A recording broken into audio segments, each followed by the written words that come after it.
দর্শকবৃন্দ আসসালামু আলাইকুম, আশা করি আপনারা অনেক ভালো আছেন। আজ আমি আপনাদেরকে একটি মালবেরি ফল দেখাবো। এই সেই মালবেরি ফল, খেতে টক মিষ্টি। এটা হলো তুর্কি জাত মালবেরিটা খাইতেছি। বিসমিল্লাহ।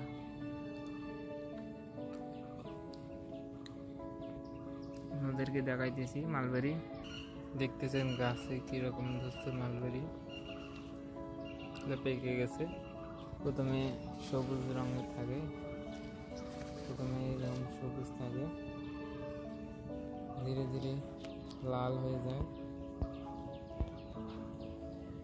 লাল হওয়ার পর কালো হতে শুরু করে।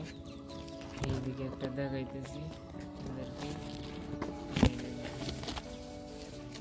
ক্যামেরাটা একটু ফোকাস দিতেছে না। ধীরে ধীরে কালো হতে শুরু করে।